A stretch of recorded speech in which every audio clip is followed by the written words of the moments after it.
So Teju, you had asked me like what are the uh, things we'll get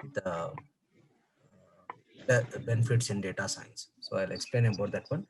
Before a Okay. small intro about myself, my name is Sampath Kumar. Maybe you all know about my I have around 12 years of experience in IT industry.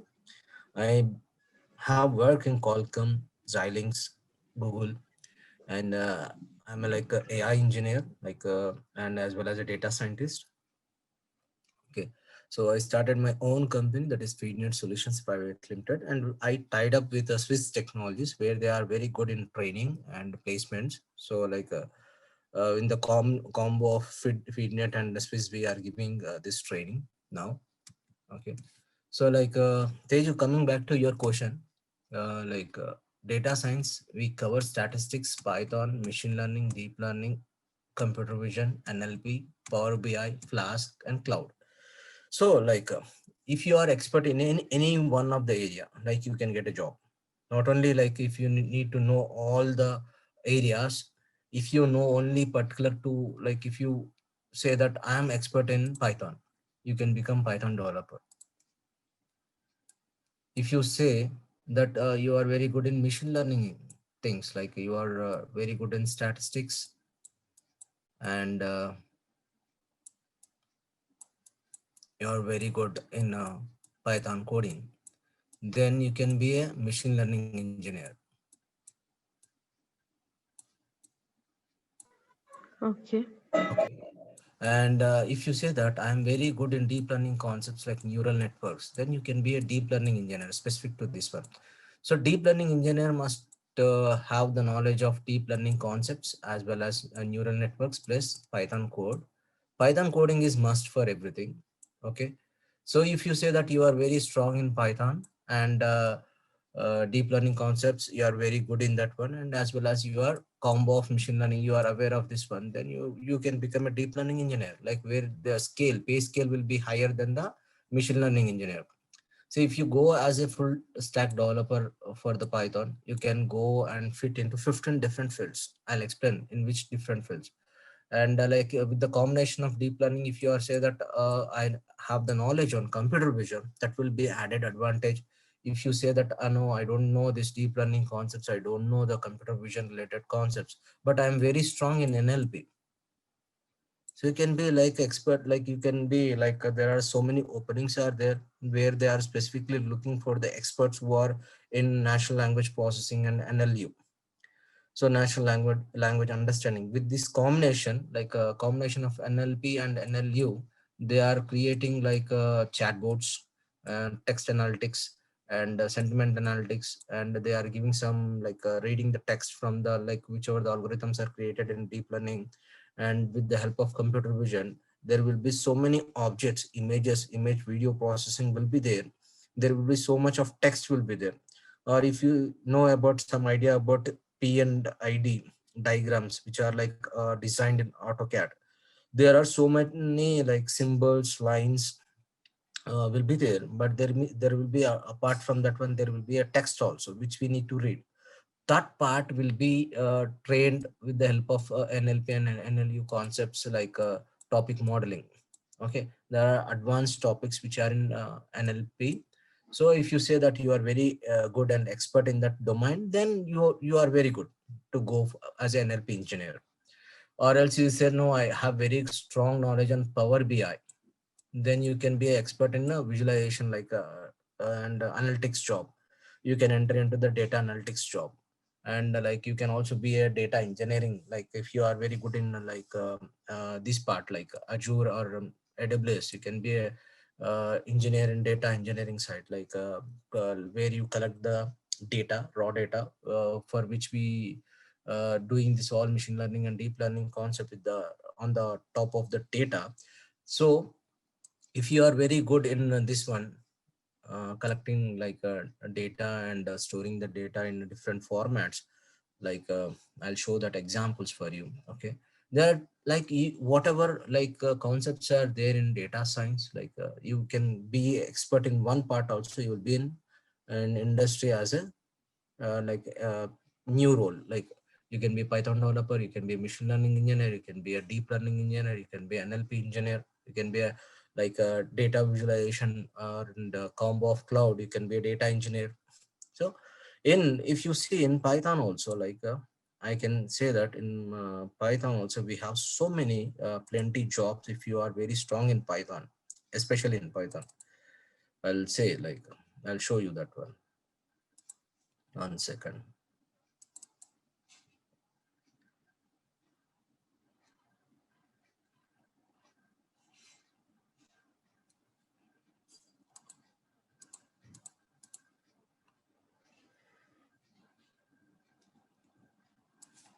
So if you see on my screen, Teju, like we have, like if you are very strong in Python, right?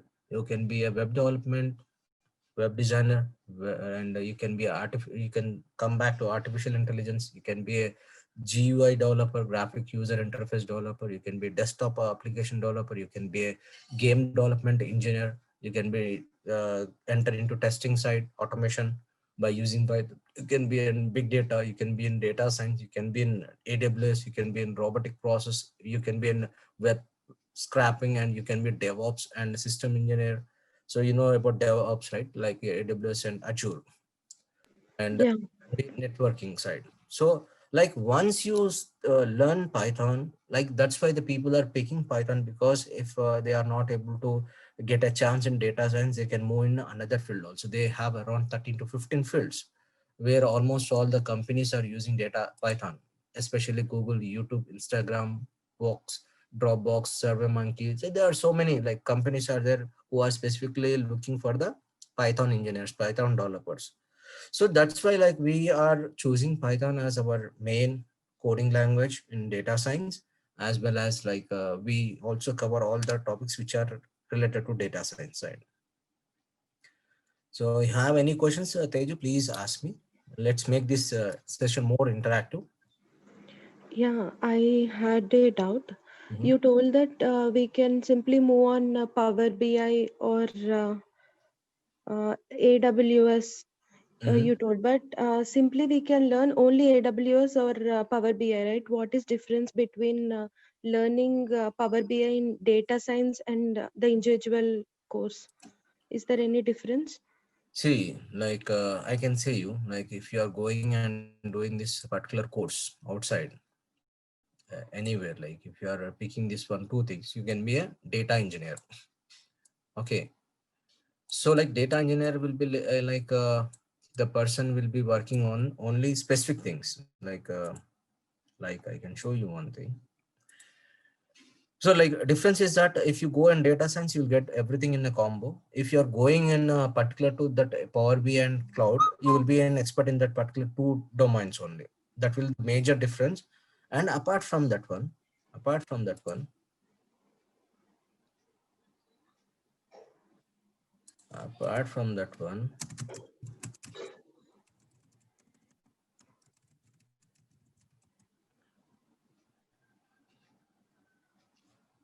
so like this particular area where you are able to see this one engineering,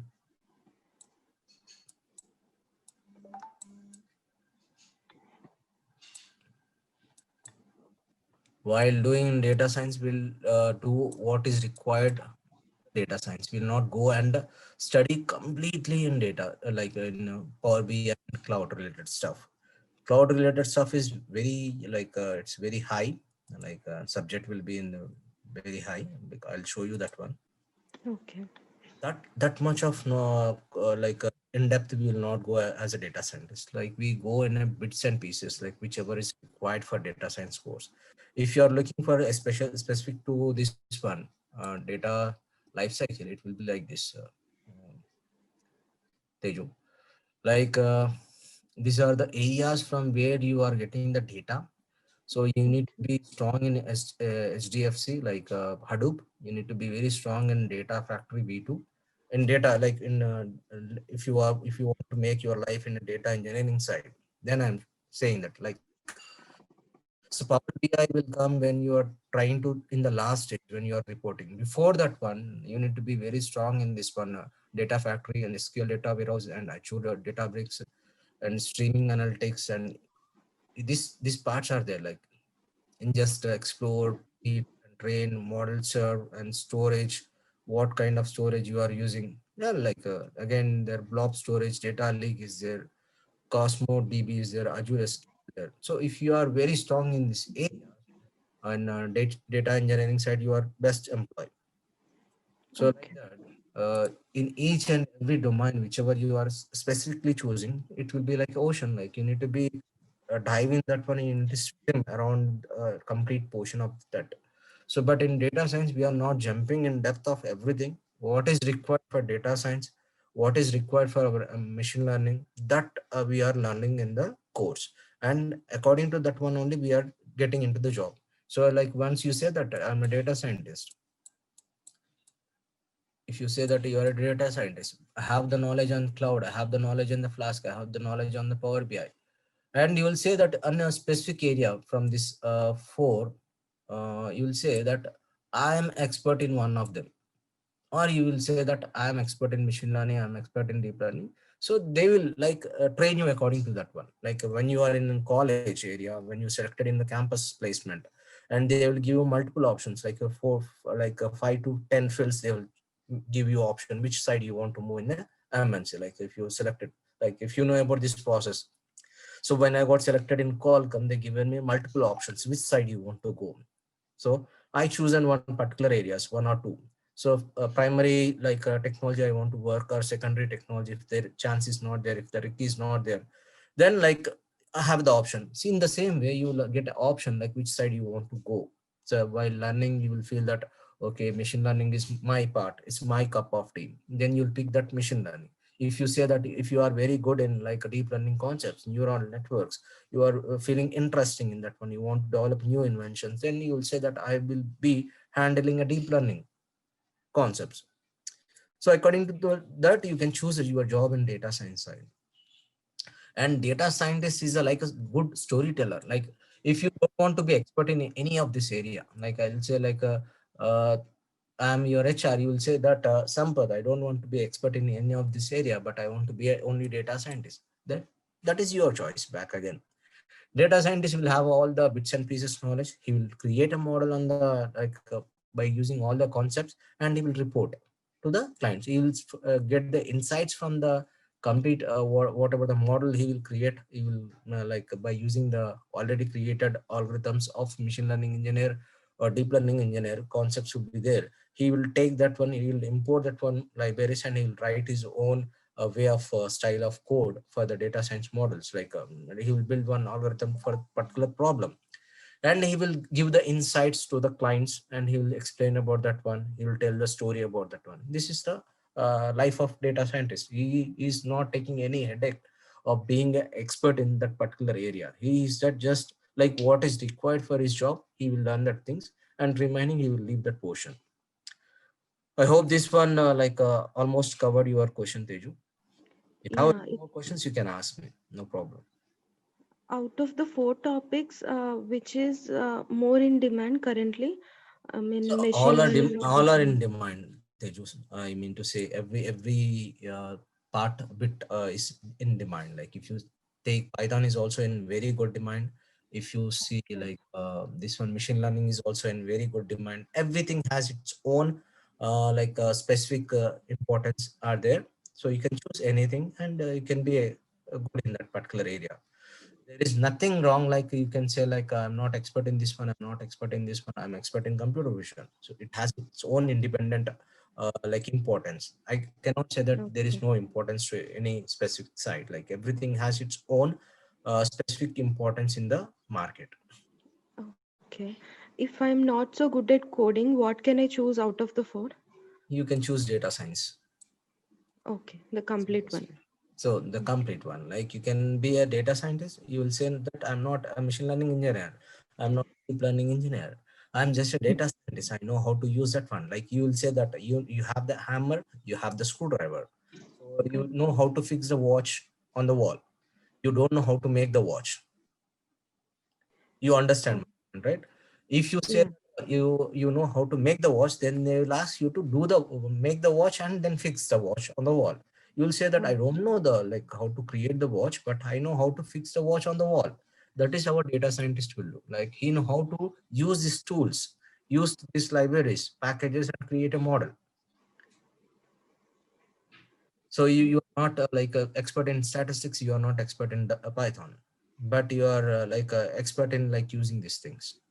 This basic knowledge you have, you are using that code, like basic code. Like Python is very easy, like easy. Like within a span of 1 month, you can be expert in Python. And okay. machine learning, creating algorithm, it's like a huge subject.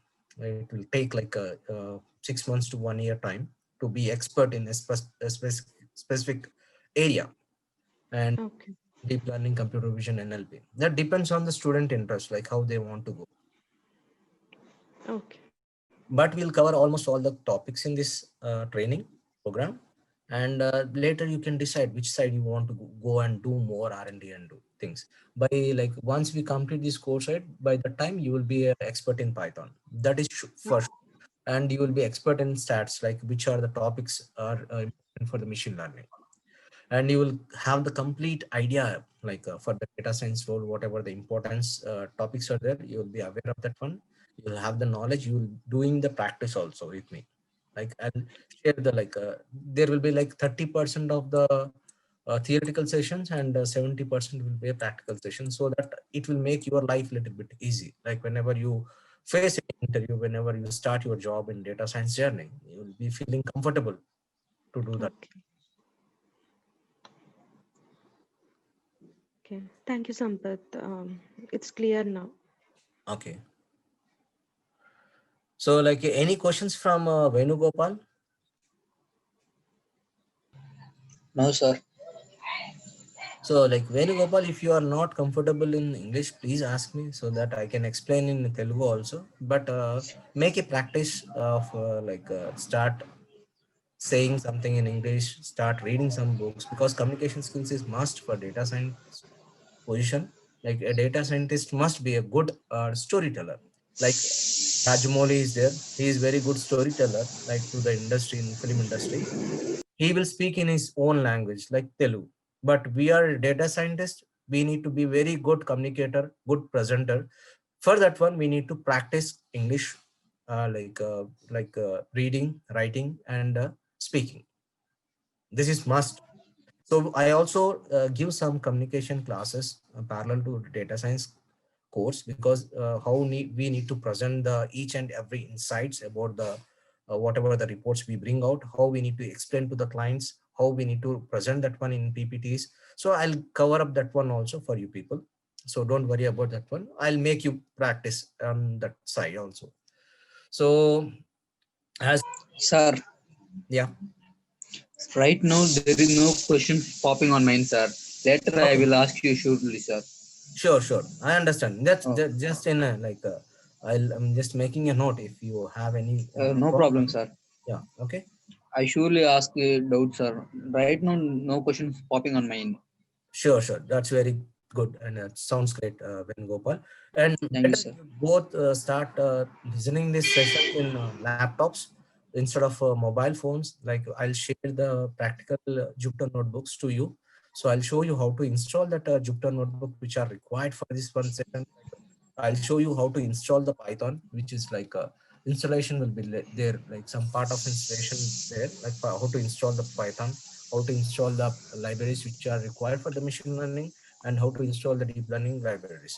So after that one, we'll start with the basic syntax code and Python. Like we'll start with Python starting, and then we'll cover up statistics course, whatever the concepts are needed for the machine learning, we'll start with that one. Once we complete these two modules, then we'll start with the machine learning. Is that clear for you both? Yes, Sampath. Okay. Yes, So sir. yeah, the best way is to start with your like laptop. So whenever I say that we need to install this part on the same day, in the same session, same minute, you can also parallelly start downloading that particular things, and you can start working with me, along with me. Because a Jupyter notebook will be in this way. This is the Jupyter notebook interface, and like we'll create a notepad, the cells. I say like Python 3, So this is the notepad where we will write all the syntax code, Python, machine learning code in this Jupyter notebook. So this will be an interface for us. Like I can say like print hello world for the basic model, which we say that. So already I installed Python and already I installed Jupyter notebook in this one. So whatever the required libraries for the Python, machine learning, deep learning concepts, already I installed that one. I'll show you that one. So like I'll say hello world. So this is the code I executed. I can execute the same kind of code in my command prompt also. So, but in command prompt, I'll go into my like a Python environment shell. This is my Python environment shell. Like I install the Python 3.8.2. I'll help you out like in installation process. Okay. So I can write the same code print hello world, because we have a different kind of environments where we can work in different ways, like by for writing the code. We have a Jupyter notebook, we have PyCharm, we have a Visual Studios. We can choose any IDE tools, or we can go through the command prompt, or we can go with the like Notepad plus plus or any editor tools. I'll show you all the things like how we need to work. If you feel that my speech is a little bit fast, you can tell me go a little slow. I can go a little slow also for you people. And I'll show what the things we installed in this one. Like pip is the most important when we install the Python. This is a list of the packages or libraries which we install while doing our like course. So there are plenty of the things. This many are not required. I'll say that which are required for you people because um, I install so many things while I'm doing my job. But we install Python specifically, and we install TensorFlow, NumPy, Pandas, and scikit-learn and Seaborn, which are most important for our machine learning. So I'll explain you how to install that one. I'll show you how to install that one in your laptops. So like Teju and Venugopal, so from tomorrow, please take the session from your laptops so that parallelly I can show you like how to install the things and how to start the basic code. So is it okay for that first day session? You want any more questions are there, like in what will be any kind of questions are there, you can ask me, or else I'll start a little bit. Nothing from my end, Sampath. You can continue. Okay.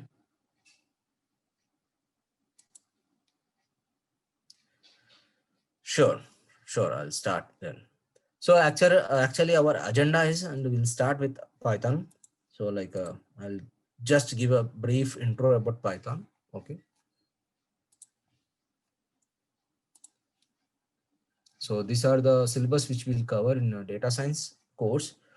So as of now, we'll start with Python because from tomorrow we'll start Python. So it's very important in data science or any field, whichever the field you choose. Python is the like a language where you can do wonders with this Python language. We can learn this language within the span of 15 days. And if you are very good, and if you are like following me, following my speed, you can learn this one Python code in 1 week also. So like it's easy to understand, easy to write the code, easy to implement, and easily you can deploy the code in the real time, like whatever the things you want to choose.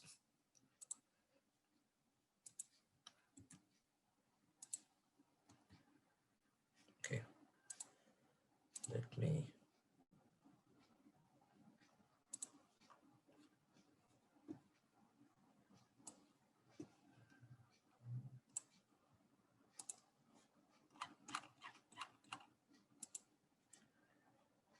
Let's start with Python.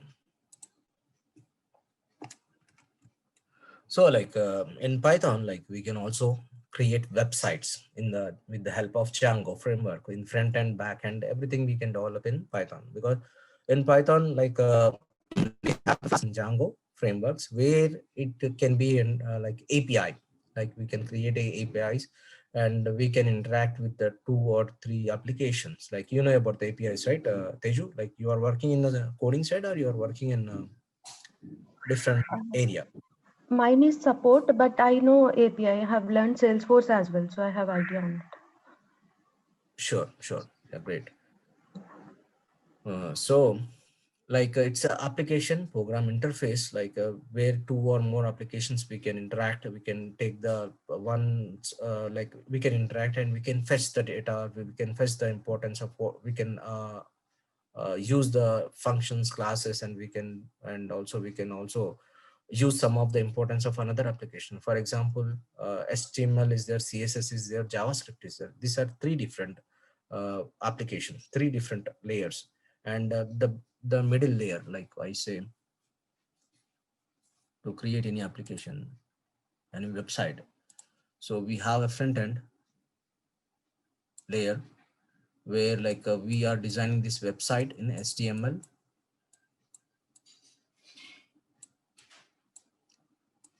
CSS, and JavaScript. And you can use Angular or React, any framework. That is depends on your knowledge, like what you want to build. And middleware, the backend development will happen completely in some kind of language. So you can go with C Sharp, C++, or .NET, or some kind of Java, or you can develop in Python. You can choose your own coding language. Okay. When you are creating this one backend development in Python, like this one server, DB, it will be same for all. Like you can go with any Oracle or SQL. Okay, so it will be same for all the languages, so you can take the support. But for our Python, we have two things, like you can create with the Django,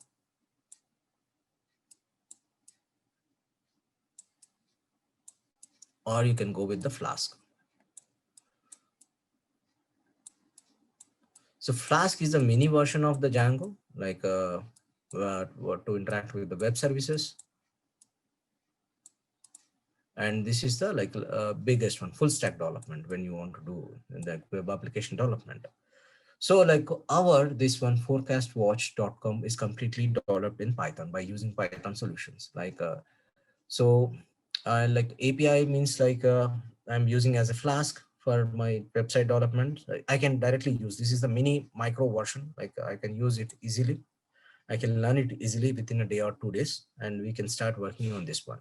We can create the APIs to interact with the web service. Like we have CURD, like create, read, and what we say, update and delete options. Like get, we have so many kind of post, get, put, and delete options will be there in this one. HTTP response, request response will be there. We'll learn that things slowly, and I'll explain you more clearly about the APIs also,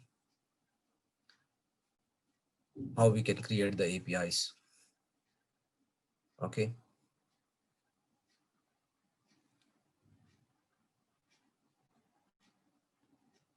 So if you are not understanding any concept, please ask me one more time. I'll tell in a different way of version so that it will be clear in your minds. Don't feel that I already completed that slide, so no need to hesitate. Like please ask me, I'll revise one more time, rewind one more time with the better version of explanation. Okay. And these are the some of the case studies of libraries which we are using: Pandas, NumPy, and scikit-learn, and so many packages are there. So like if you see that easy Python program is easy programming language, and a rapid development we can do, and we can easily analyze and we can present that code in a better ways. And these are the some of the things, like I can say that Python installation process. I'll share you this particular links from where you need to install the Python code, and from where you need to install the Jupyter notebook. So I'll show in my screen also like how to install that one things, and you can also learn. And so we cover up in Python like a basic installation part and introduction to Python, basics, Python code, data types, functions, models, packages, and also we covered some of the classes and methods in that one, and some of the OOPS concepts in that one, and we go with some of the like magic methods. Like in the classes we have underscore underscore init, like underscore underscore string will be there, SRT, and also we'll cover up some of the like magic methods which we say like iterators are there, generators are there, closures are there. So we cover up this one also, which is not mentioned in my slide, but we'll cover up in a deep Python course, like OOPS concepts also we'll cover up. As I mentioned, like we these are the machine learning packages, libraries, which are most important. So we'll go in depth of this one, the NumPy, SciPy, and Matplotlib. So we'll have a separate sessions on this one, like after completing Python. Okay. So like this basic understanding of Python, like so I'll just going with the theory part now today. Like you can see on my screen, like Python program language is set of rules, and that provides a way of telling computer what operations to perform. Like any programming language will give a set of instructions to the systems. You need to follow the step-by-step process, and we create in a loop, and we'll run that automated, and we'll create that one, right? So the major difference of like any language and machine learning is that any language, whatever the instructions you give, including Python, whatever the instructions you do, it will follow blindly. But where it my machine learning programming, whatever the instructions we give, apart from that one, it will also have the ability to learn the from data, and it will do act according to that one. So that is a major difference will be there in Python coding or C or Java, any coding, any kind of code. It works on the like whatever the user explicitly gives an instruction to the system. But when it comes to the like machine learning, it has the ability to learn the from past data, and it will act according to that one. It will train the model. It will react to according to that one. It mimics as a human being, whatever like we do. Like if you have 10 years of experience from the past data, like have around 10 years of experience, I act according to 10 years experience. I'll also train my system machine learning code, algorithm, as a 10 years expert, so it will act according to that one. Okay. So like in we have like around 3 lakhs plus or 4 lakhs plus modules are available in Python currently. And currently we are using 3.8 version, which is the stable one. And Python is like a platform independent, and we can also work in Linux, we can work in like Windows, we can work in Mac. So any kind of thing you can work, like you can work on AWS, or you can go and work anywhere. So like Python will support for you. Like you can directly load that one. In Linux, defaultly the Python will be installed, and in Windows we need to install the things. We know in the future it may come advanced versions of Windows, we can get the Python inbuilt software. And if you see this one, and Python is a object oriented, like procedure oriented, object oriented scripting and modular programming. We can do any like 4 versions of Python will be there. We'll cover up all these things, like how we can do this one. Scripting, mostly these people like automation people will use. Object oriented, like full stack developers will use. Modular programming, like who the people are using, like different models they will create, and they will try to import one model to another model, they'll do. This one is a procedure oriented. It will be same for all the languages.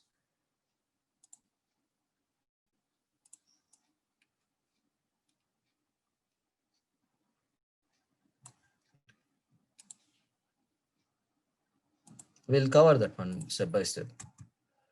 So if I say like the programming languages are a static programming language and dynamic programming language, where you can see this one C, C++, Java, and .NET as static programming language, where you need to define the data types, where you need to define the variables, where you need to define that particular variable character size, or whatever the things you are declaring. So this all headaches will be there for the static programming language.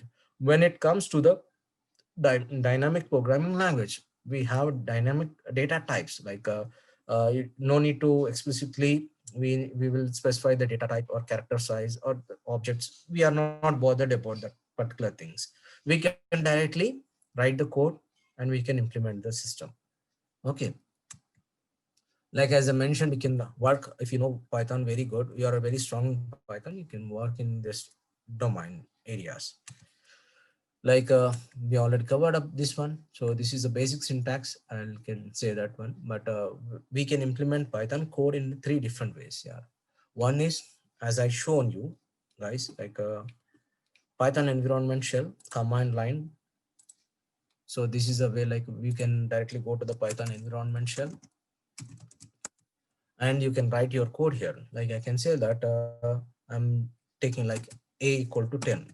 Here I'm not defining a what is the data type of that one, what is the character size or numeric size it should be, and directly declaring and directly taking a variable a equal to 10. This is my object I'm creating for that one.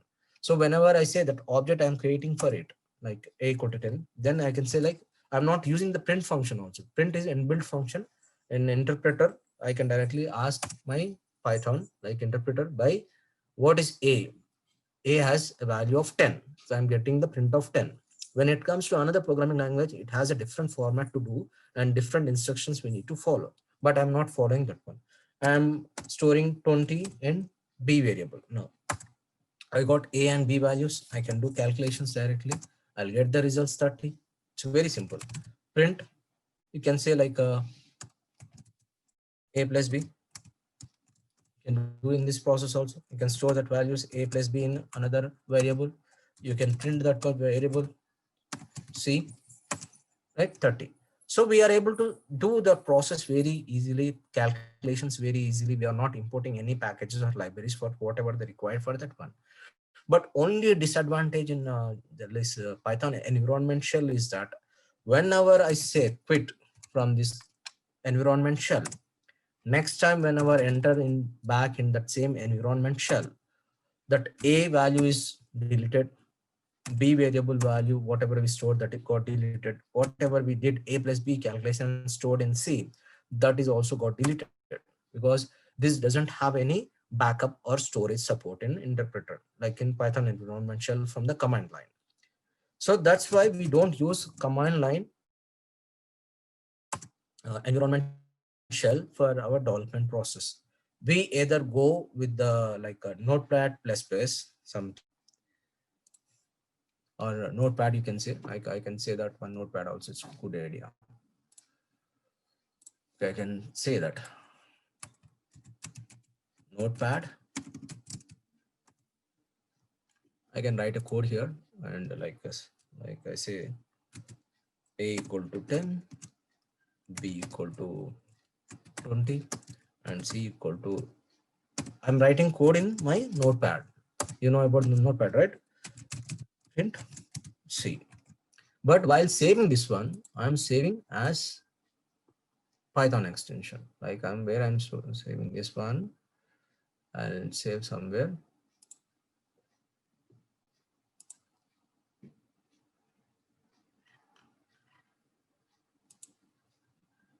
So we have our own folder.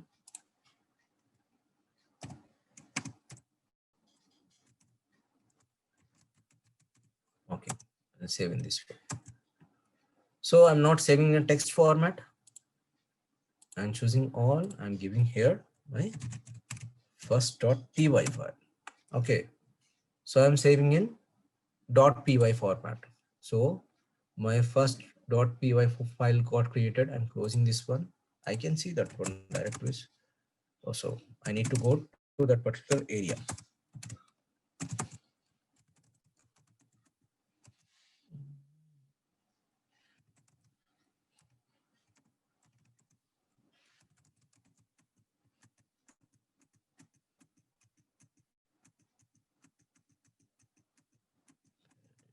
Store that one.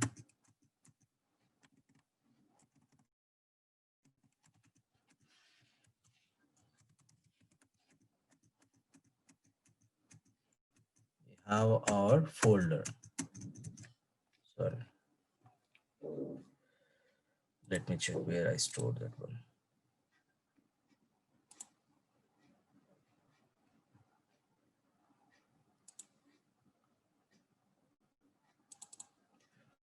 So I stored in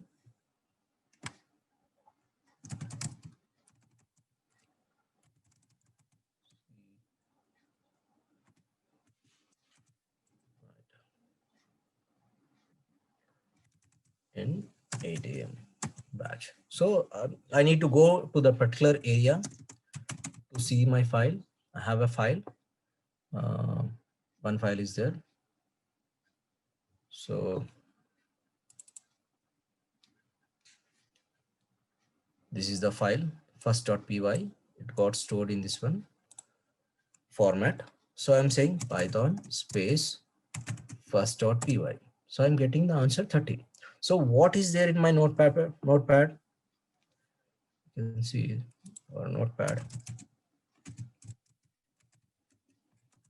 So we have a equal to 10, b equal to 20, c equal to a plus b, and print this one. I can do like all the operations in my notepad also. Print hello world. So I can save this one again. I can do like Python space first.py. I'm getting 30 as well as hello world. So here also we have a disadvantage. Like I don't like I'm whenever I'm creating a notepad plus plus or in some editor files, I don't have the like access to store in a structure format. So like I'm creating in some folder now today here in C and C2 and Swiss. Tomorrow I'll create one more file in another folder, and day after another day I'll create in another folder. I don't remember when I created that files. Okay, but when you use IDE tools like PyCharm or Visual Studios or whatever the IDE tools are available in the market, if you are using that particular IDE tools like PyCharm, Eric, Eclipse, NetBeans, it has the format of storing the data in a structured way. Like you can create a different folders, you can make everything in a order wise. Like you can go and recollect, okay, I did Python coding, basic version of coding here, core coding, like the basic syntax code, and you can say that like advanced syntax code, or like advanced oops concepts, or like magic methods, like whatever the things are, you will create a different folders for each and every file, and you'll store there. And whenever you want to use that one, you can use in the real time. Or also a software developer will use IDE tools. Whenever he creates a number of code and data will be there, it will be stored in a structured format. So or else you can go and use a Jupyter notebooks for your practice. So like we have a Visual Studios as well as we have PyCharm. I'll show you both the things, how we can implement the code in different IDE tools. Okay, and coming back to the this one, and we are using Jupyter notebook as I mentioned, so I can show you that Jupyter notebook also for you people. So Jupyter notebook, most of the data scientist people will use Jupyter notebook. Like apart from this data scientist department, if you go for the pure development side in the Python, majorly they don't use Jupyter notebooks. They use this PyCharm or NetBeans or Visual Studio, some kind of IDE tools. So that is must for them. So this is our Jupyter notebook where we can see this one. Okay, and I can create new notebook here. I can say this is the second file.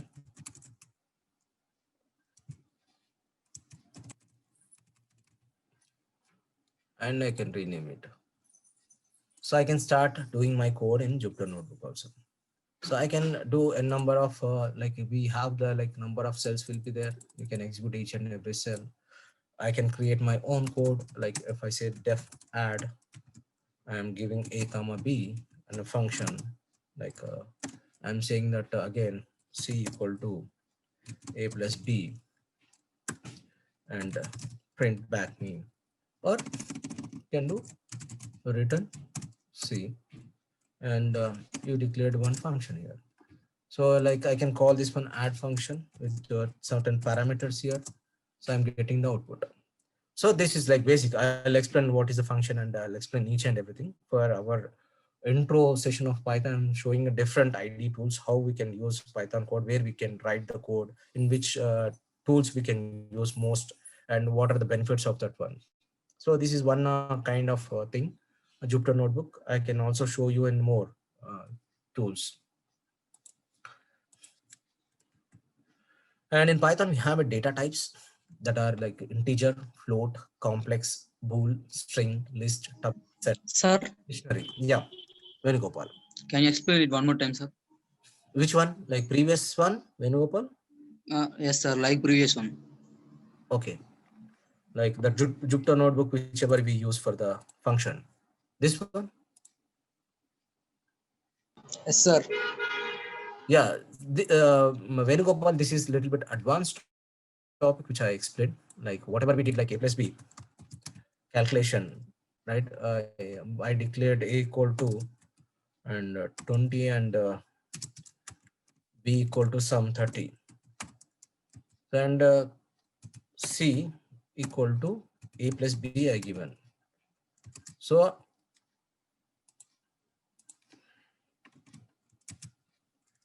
this one I can directly print C. This is normal calculation. Okay. But when I'm using my functions, like a function is that we can use a number of times whenever we require. We'll just simply go with the calculation of add. So I created an add function here. I'll show you more in depth of this one code. But as of now, you just understand. So like these are calculations are there somewhere it is stored. Okay. So I cannot recall this one, but I can recall this module anytime whenever I need. So I can create a function, I can save in a file. I can import that particular file, I can reuse that one. So your add function I created, like def is the keyword and add is a function name. Okay. And in that one, we are giving two parameters, a comma b. So in that one, I'm giving you one instruction inside the function. So c equal to a plus b. After calculating this one, the value will store in C variable and I can return this C value.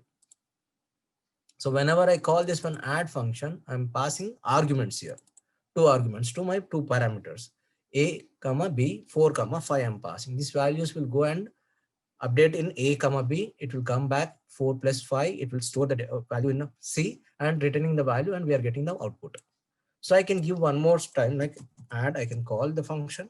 I can give the value 40 comma 60. I'll get the updated. So this one is somewhere else. Like first one, I can say that function is written in first cell. I'm calling somewhere in sixth cell. In the same way, I can write that file in a Notepad Plus, the same file. I'll show you that one. Advantage of this one. Uh, okay. And I saved this one as a function.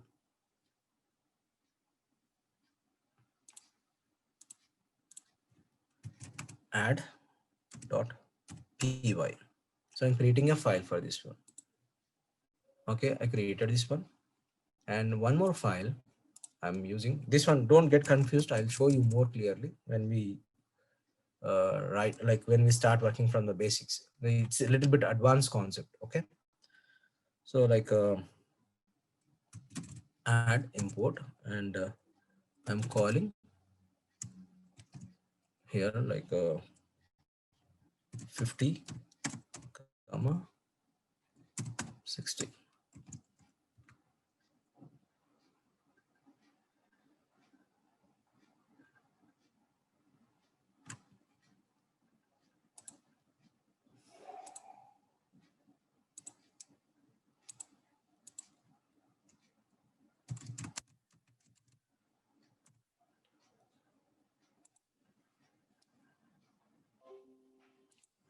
So like from Jupyter Notebook, now I can see there are three files are there. Now I'll call my Python test.py. So callable. So I need to change a little bit in this one code.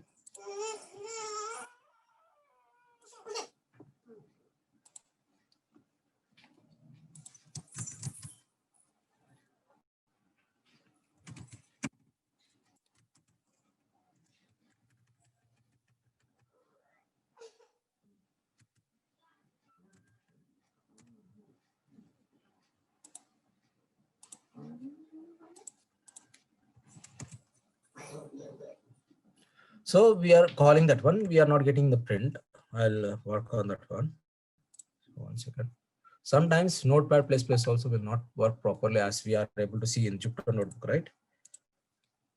So it's very clear. It's working like here. And Sir, yeah. why don't we add the key def keys in Line 5 and line 6, sir. This one. Keyword, sir. We use the keyword def in first line, sir, or not. We don't use in the line 5 and line 6. Why? This one you are asking print C, line 5, I mean line 6, sir. line 6. See, we are Next using this exam. function name, right? So directly I can call with the function name and I can pass the parameters here. So there is no use in writing the def keyword, no, sir. No, no. Uh, If I write this one keyword only, def keyword, then only it is working as a function. Like I can reuse that one. okay. Don't write this one function. I cannot reuse these parameters again. Okay, sir. I'll explain that more clearly, Venugopal, by like we jumped suddenly in advanced way. Okay, no problem. I'll explain step by step process. No problem, sir. Yeah. So I'll come back to this one also. Okay. And so already it's a 9-5.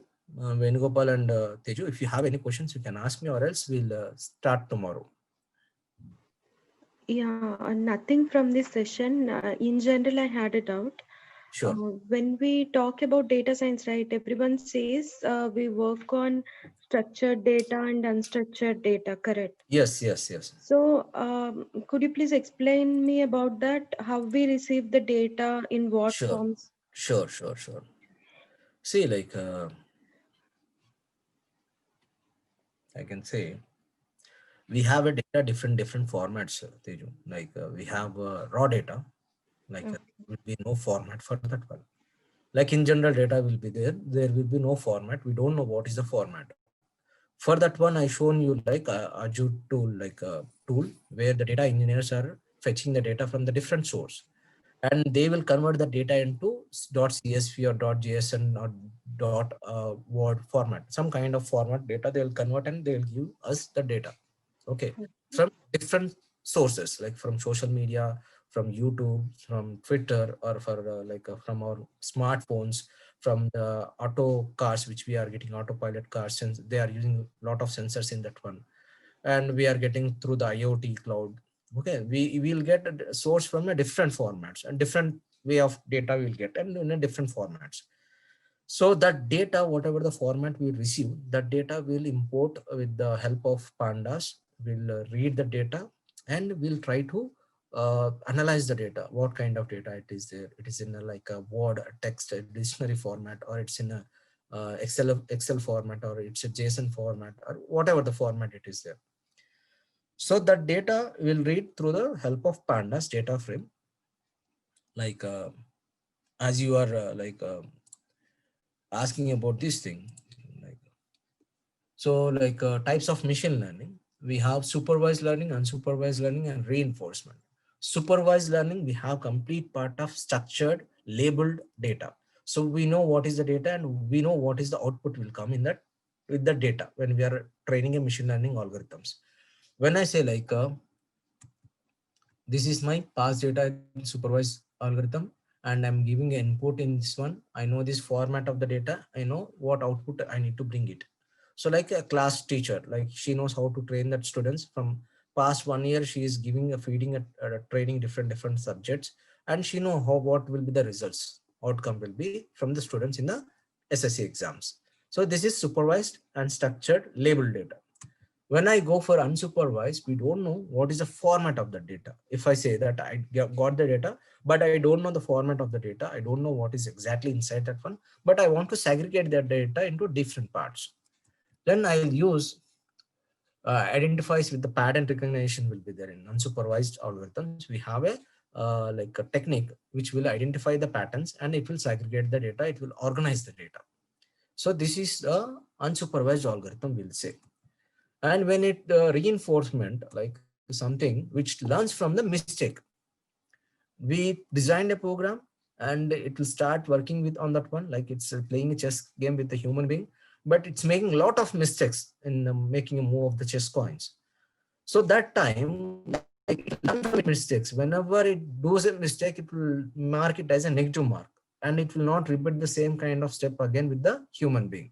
And next time, whenever it moves, like it will not repeat that mistake, but it will try to make a new move. If it goes again mistake, it will make a negative mark. It will take a feedback and it will correct by itself. Like that, in the first step,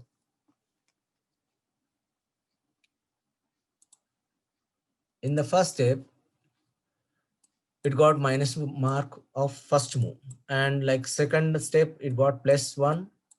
Okay, in the second move, like that, it did almost all 100 mistakes, like up to 100 also. Again, it did all negative marks. Okay, minus marks only. After certain stage of running, it started working only, like it started moving only the positive points, because it's not doing the previous 1,000 or 10,000 mistakes what it did by while playing the game with human. So after continuous learning of 10,000 steps, a reinforcement algorithm will start working like logically. It will be like stable, and it will not do a negative move. So it will continuously, it will get a positive move. Then human cannot defeat this system when it got trained 10,000 times. This is something reinforcement. I can say one more example for this one. When we are in childhood, we are learning a bicycle. When we are riding that bicycle or motor or anything, car, like you'll get a support of some person, like who is giving support, like he is holding your seat and handle, and his mother or brother or someone is giving support to ride the bicycle. At that time, at that age, the people will not ask you to put around 200 pounds of the leg weight on the right paddle and around 180 pounds leg weight in the left paddle, because there is no calculation for riding the bicycle. You fall down, you'll get up and you'll learn from your mistake, and you again try to ride the bicycle. Again you fall down, like that you'll move number of times until you get succeed, until you get balance the cycle, right? In the same way, our reinforcement also learn from the mistake until it gets the balance steps. So this is something about the things. And data, like I shown you already my screen. I'll show one more time, same screen.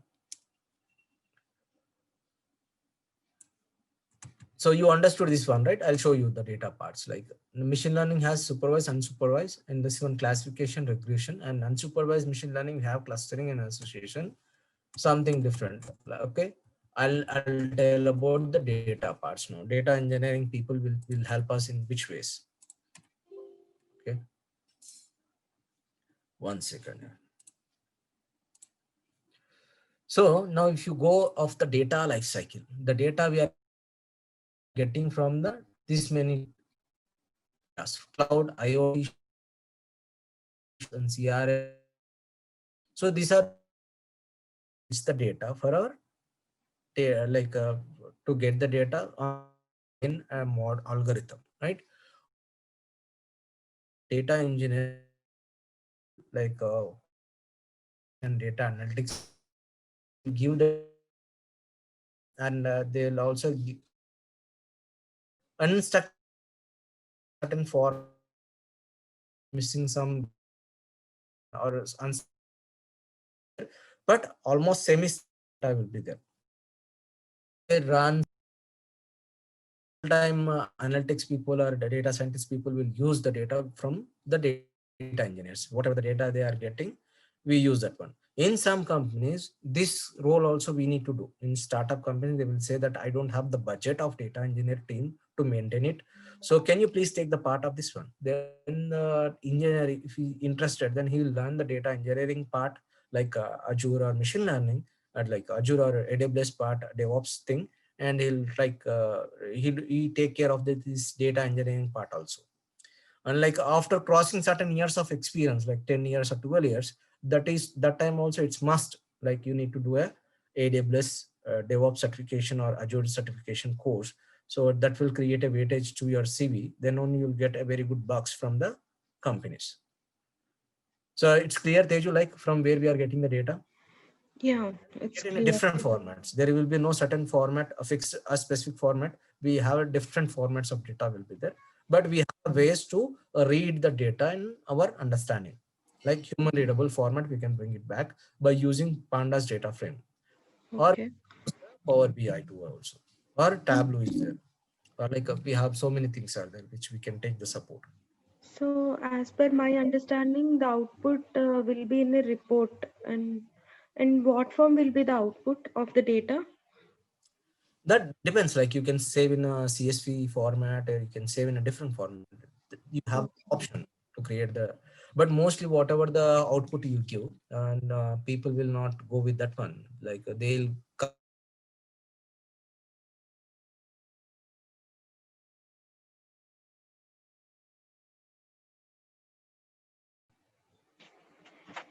for example, I'll show you one.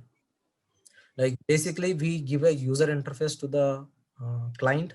Okay, whenever like user like end user, he don't know machine learning, he don't know like how to uh, python do a python code, he doesn't know anything. Directly we give a user interface, ask that end user, by whatever the data you are getting, just import the data by pressing this button, and he press that button, he'll get the output with the visualizations. So for your understanding, I'll show in our Jupyter notebook. But real time, we'll see we have a user interface for that one. Okay.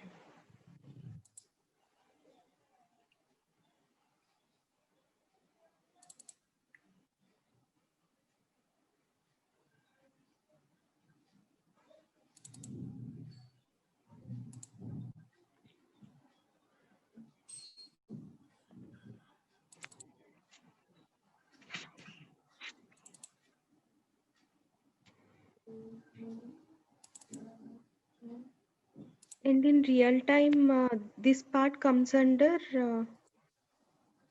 Which one? you the Deployment. no, not deployment. The what all process you have said Mhm. means how we are working on unstructured data. This Mhm. part comes under which module? Unstructured data, like we have unsupervised algorithms are there. We can use that. And we have different like options also. They do like once you enter into the course, you'll understand the ways which you Okay. do. Okay. Okay. For like basic understanding, you can say that you have unstructured algorithms we use for that one. For Mm. unstructured data, like whatever unstructured data we are getting. Actually, my doubt is there are modules, right? Machine learning, artificial intelligence, and all. And this part comes under which module is my Oh, doubt. okay, okay. So You told that four will be in real time, right? yes, yes, yes. So this See, part like comes under. you like in artificial intelligence means like it's a. I'll show you that one. Sorry, I forgot to show you that one.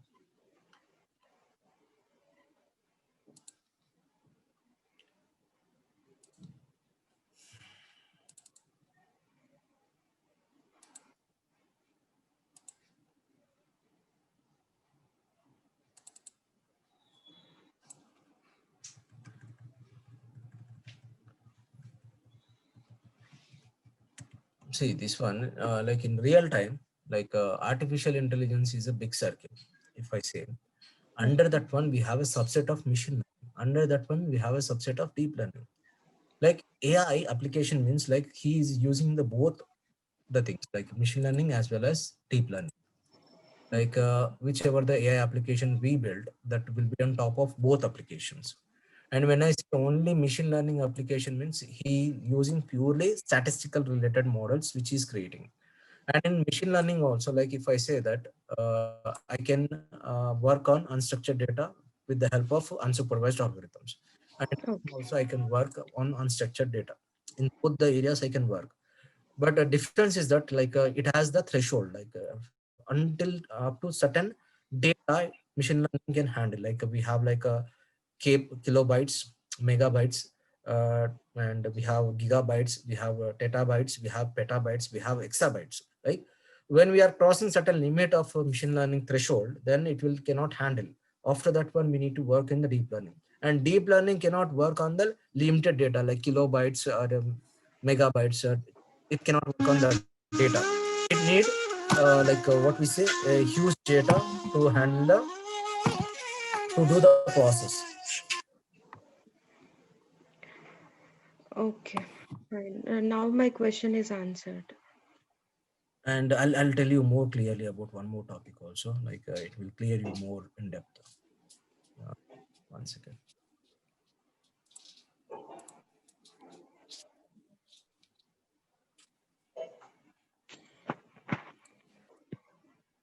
Should we write the algorithms or are they inbuilt?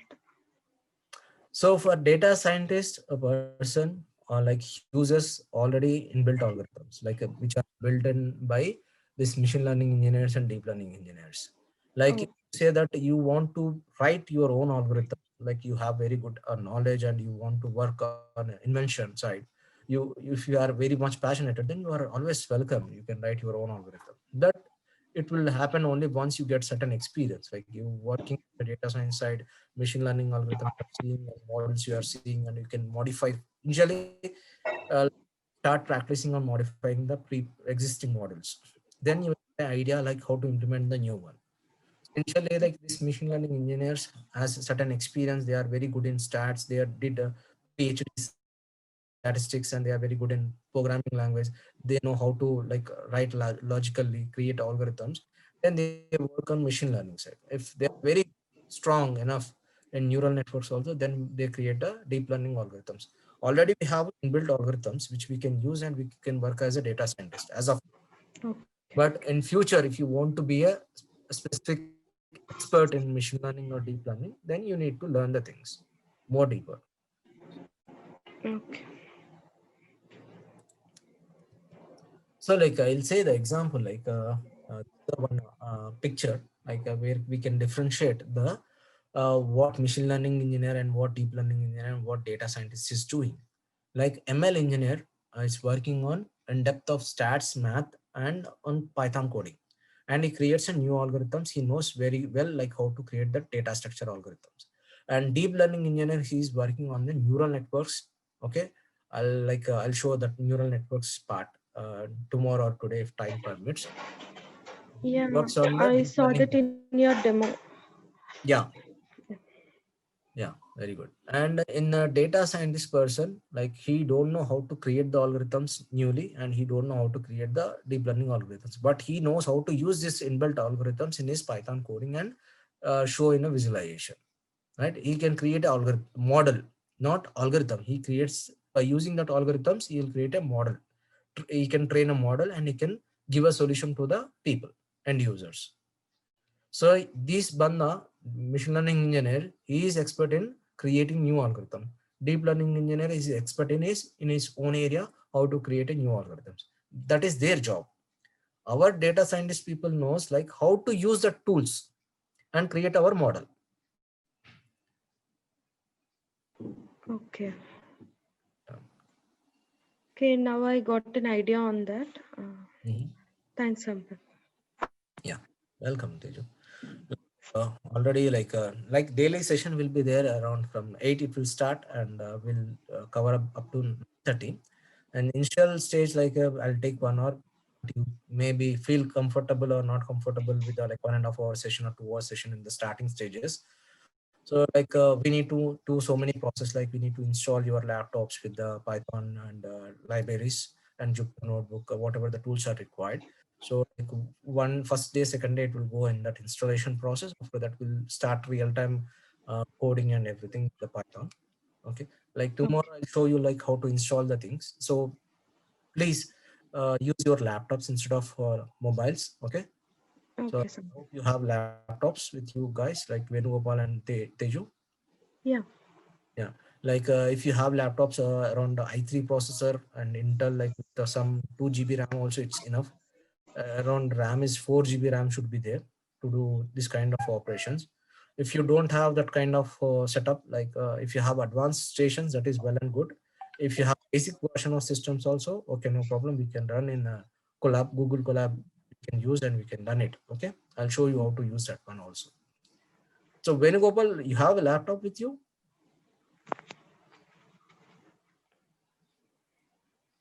Hello.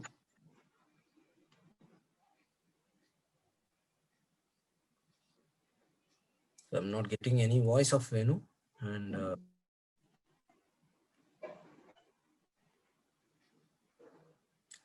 so what is the configuration of your system, Raju? May I know your system laptop configuration? It says i3 or i7, which one you're using?